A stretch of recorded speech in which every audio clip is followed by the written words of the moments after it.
మీ మోకాల నొప్పులకు ఎటువంటి సర్జరీ లేకుండా ఎపియాన్ పెయిన్ క్లినిక్ అందిస్తున్న అత్యాధునిక చికిత్స. Welcome to Suman TV. So ఇది మ్యాంగో జ్యూస్ అంటే జ్యూస్ కాదు, ఇది బయట మార్కెట్లో దొరికే జ్యూస్ అనమాట. అయితే దీంట్లో ప్రిజర్వేటివ్స్ ఉంటాయి, ఎక్కువ కాలం నిలువ ఉంటుంది ఇలా తెలుసు, కానీ ఇది మనకు అనేక రకాల అనారోగ్య సమస్యలకు కారణమవుతుంది. సో ఫ్రెష్ ఫ్రూట్ జ్యూస్ బదులుగా ఇలాంటివి ఫ్రెష్ ఫ్రూట్ జ్యూస్ అనే మార్కెట్లో అమ్ముతూ ఉంటారు. ఇది మంచిది కాదంట. పూర్తి వివరాలు తెలుసుకుందాం. మనతో పాటు క్యాన్సర్ వైద్య నిపుణులు డాక్టర్ రాము దాములూరి ఉన్నారు. డాక్టర్ గారు నమస్తే అండి. నమస్తే మేడం. ఎప్పుడైనా తాగారా డాక్టర్ గారు ఇట్లాంటి జ్యూస్లు? తాగుతాం మేము, కాకపోతే తగ్గించేసాను. ఈ లాస్ట్ 1 year నుంచి అయితే నేను తగ్గించేసాను. ఎస్పెషల్లీ కార్బొనేటెడ్ డ్రింక్స్ ఇవన్నీ తాగడం ద్వారా మనకి హెల్త్ రిలేటెడ్ ప్రాబ్లమ్స్ ఉన్నాయి. So natural fruits always better than this preservative. మీరు గెస్ట్ చేయరు ఈ ఫ్రూట్ జ్యూస్లో ఎన్ని రకాల ఏముంటాయి.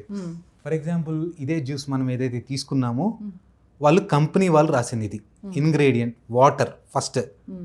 Sugar is toxic to us. మనకి వాటర్ ఉంటుంది, sugar, concentrated mango pulp only 5.1%. అంతే. ఇది నేను చెప్పింది కాదు, వాళ్ళు రాసినదే నేను చదువుతున్నాను. అసిడిటీ రెగ్యులేటర్, అసిడిటీకి సంబంధించింది కలిపారు యాసిడ్ పెంచడానికి. Flavour natural and nature identical flavouring substances.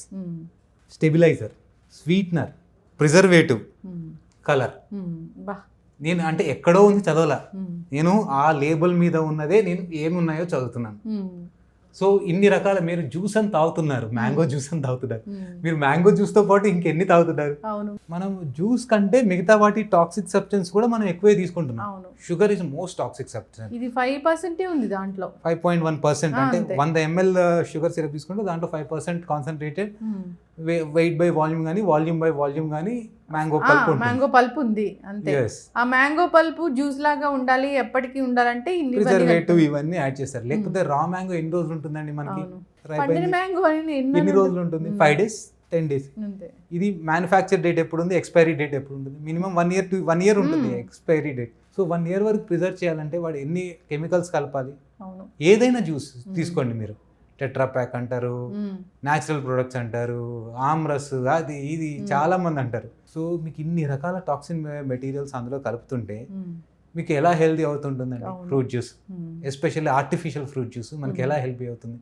దీని బదులు మనం అట్లీస్ట్ రా మ్యాంగో నుంచి తీసుకున్న జ్యూస్ తాగినా మనకి ఇవన్నీ హెల్తీగా ఉంటాయి. అట్లీస్ట్ ఈ ప్రాసెస్ ఉండదు, మనకి న్యూట్రిషన్స్ పుష్కలంగా దొరుకుతాయి, ఫైబర్ పుష్కలంగా దొరుకుతుంది. దీంట్లో ఫైబర్ ఎక్కువ ఉండదు. ఫైబర్ ఉందా అసలు? ఫైబర్ మీరు ఇందులోనే చూస్తే ఫైబర్ లేదు అసలు. Energy 50 calories, protein 0, total fat 0, carbohydrate 12.5, total sugar 10.8 grams, 200 ml 10 grams of sugar తింటున్నాం మనం. Added sugar 10 grams. సో ఇవన్నీ మీకు డయాబెటీస్ రాకపోతే ఏమొస్తుంది? మేము ఏమనుకుంటాము, ఇంట్లో షుగర్ వాడట్లేదు కదా, షుగర్ తినట్లేదు కదా, మాకు ఎందుకు డయాబెటీస్ వస్తుంది అని. ఎనీ కార్బోనేటెడ్ డ్రింక్స్ ఇవన్నీ ఈ ఫ్రూట్ జ్యూస్, ఆర్టిఫిషియల్ ఫ్రూట్ జ్యూస్లో మనకు చాలా వరకు ఇట్లాంటి ఇబ్బందులు కలిగే అవకాశం ఉంది. సో ఇవన్నీ అవాయిడ్ చేయడం బెటర్. మీరు డయాబెటిక్ అయినా ఫ్రూట్స్ తింటే మీ షుగర్ కంట్రోల్లో ఉంటుంది. దానికి కావాల్సిన fibres, nutrition, anti oxidant, fruit taste, మీకు ఆ టేస్ట్ కూడా ఉంటుంది. వాటర్ మిలన్ తినండి, పప్పయ్య తినండి, పప్పయ్యకి ఎంత స్వీట్గా ఉండే కూడా ఉంటాయి. ఇవన్నీ తీసుకోవడం ద్వారా మనకి బెటర్ హెల్త్ వస్తుందన్నమాట. డాక్టర్ గారు, ఎంత అట్రాక్టివ్గా ఉంటాయంటే ఆ బాటిల్స్ మీద లేబుల్స్, అబ్బా నిజంగానే ఒక ఫ్రూట్ దీంట్లో ఉందా అన్నట్లు. మీరు చదివిందంతా వింటే దీంట్లో ఫ్రూట్ అసలు ఎక్కడో ఒక మూలకి చిన్న ముక్కు ఉందేమో అనిపిస్తుంది. అవేర్నెస్ ఉండాలి డాక్టర్ గారు మనకు కూడా. ప్రిజర్వేటివ్స్ ఉన్నాయి, అది చాలా కాలం నిల్వ ఉంటుంది అంటే ఇవ్వకూడదు. చిన్నపిల్లలకు కూడా చాలా మంది ఇస్తూ ఉంటారు. చిన్నపిల్లలకి ఇస్తుంటారు, వాళ్ళు చాలా ఇష్టంగా తాగుతుంటారు. చాలా వరకు అవాయిడ్ చేయటం బెటర్ ఇందులో, ఎందుకంటే షుగర్స్ ఎక్కువ ఉంటాయి మ్యామ్. Sugars are addictive. మనకి షుగర్ ఈజ్ ఆల్సో ఈక్వల్. అంటే ఏదైనా మా లిమిట్గా తింటే అది మనకు ఔషధం. ప్రోటీన్స్ కానీ ఏదైనా excess, anything in excess is poison. మీరు కార్బోనేటెడ్ డ్రింక్స్ అనే కాదు, ఇలాంటివి కూడా బెటర్ అవాయిడ్ చేయటం. దీని బదులు ఫ్రెష్ జ్యూస్ ఎక్స్ట్రాక్ట్ చేసి ఇవ్వటం చాలా వరకు బెటర్ మనకి. పొట్ట క్యాన్సర్ అనేది అది ఎట్లా వస్తుంది డాక్టర్ గారు? ఇలాంటివన్నీ లోపలికి వెళ్ళి ఏం చేస్తాయి అసలు? ఎక్కువగా ఏంటంటే మనకి ఫర్ ఎగ్జాంపుల్ స్మోక్ ఫుడ్ ఉంటుంది. స్మోక్ ఫుడ్ తినటం వల్ల ఏంటంటే మనకి స్టమక్లో కొన్ని రకాల యాసిడ్స్ ఇవన్నీ ప్రొడ్యూస్ అవుతాయి. మనకి ఆల్వేస్ సెల్ అనేది మనకి బ్యాలెన్స్డ్గా ఉంటుంది. కొన్ని నార్మల్ సెల్స్ ఉంటాయి, అవి కొద్దిగా షెడ్ అవుతుంటాయి, కొత్త సెల్స్ వస్తుంటాయి, 1-2గా డివైడ్ అవుతుంటుంది. ఇట్లా ఇది కంటిన్యూస్ ప్రాసెస్ మనకి. ఈ స్మోక్ ఫుడ్ దీని ద్వారా ఎసిడిటీ ఎక్కువ అయిపోయి సెల్ డ్యామేజ్ అనేది కొద్దిగా పెరుగుతూ ఉంటుంది. కొత్త సెల్స్ ర్యాపిడ్గా రీజనరేట్ అవుతూ ఉంటాయి.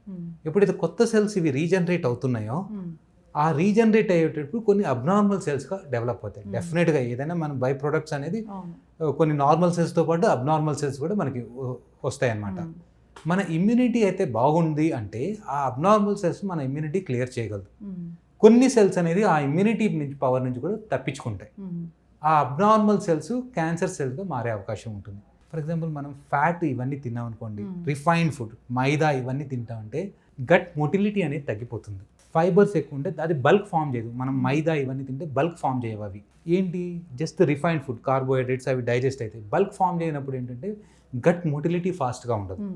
గట్ మొటిలిటీ ఫాస్ట్గా ఉండకపోతే ఏదైనా టాక్సిక్ మెటీరియల్స్ ఉంటే మొటిలిటీ ఫాస్ట్గా ఉందనుకోండి అవి ఫాస్ట్గా మనకి వెనకలికి పంపించేస్తాయి. అంటే ఒక దగ్గర స్టార్ట్ అయ్యి అది ఒకటే చోట ఉందనుకోండి ఆ టాక్సిక్ మెటీరియల్స్ అనేది ఆ ఇంటెస్టైనల్ మ్యూకోసల్ మీద అటాచ్ అయ్యి దాని మీద ఎఫెక్ట్స్ ఎక్కువ ఉంటాయి.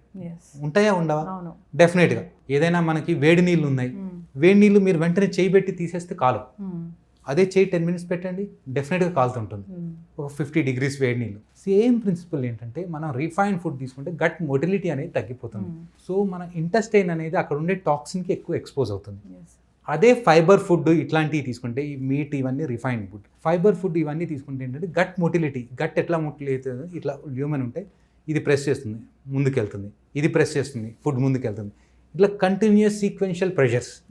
ఎంత బల్క్ ఎక్కువ ఉంటే అంత సీక్వెన్షియల్ ప్రెషర్స్ అనేది మనకి ఫాస్ట్గా ఉంటాయి అన్నమాట. ఈ మొటిలిటీ అనేది రిఫైన్డ్ ఫుడ్ తీసుకోవడం ద్వారా, మన రిఫైన్డ్ ప్రాసెస్డ్ ఫుడ్ తీసుకోవడం వల్ల మొటిలిటీ అనేది తగ్గిపోవడం వల్ల మన గట్ టాక్సిక్ మెటీరియల్స్కి ఎక్కువ ఎక్స్పోజ్ అయ్యి క్యాన్సర్స్ ఇవన్నీ వచ్చే అవకాశం ఉంటుంది. సో బల్క్ ఫార్మింగ్ అంటే ఎస్పెషల్లీ ఫైబర్ ఫుడ్ ఇవన్నీ తీసుకోవడం ద్వారా మొటిలిటీ అనేది ఫాస్ట్గా వెళ్ళిపోయి మనకి టాక్సిక్ మెటీరియల్స్ ఎక్స్పోజ్ అయ్యే టైం తక్కువ అయిపోయి మనకి క్యాన్సర్స్ వచ్చే అవకాశం తక్కువ ఉంటుంది. చక్కగా చెప్పారు డాక్టర్ గారు. బయట ఫుడ్స్ తీసుకోకూడదు, కార్బోనేటెడ్ డ్రింక్స్ వాటితో పాటే ఈ ఫ్రూట్ జ్యూసెస్ కూడా, వాటిలో కూడా ప్రిజర్వేటివ్స్ ఉంటాయి. సో వాళ్ళు రాసింది దాన్ని లేబుల్ మీద, మనం ఏమి కొత్తగా తయారు చేసింది కాదు. సో జాగ్రత్తలు తీసుకోవాలని కోరుకున్నాము. షుగర్ అవాయిడ్ చేస్తున్నామంటే ఇంట్లో షుగరు, టీలో వేసుకునే షుగర్ అవాయిడ్ చేయడం కాదు, ఇలాంటి ఫుడ్స్లో కూడా షుగర్ ఉంటుంది కాబట్టి అవాయిడ్ చేయాల్సిందే.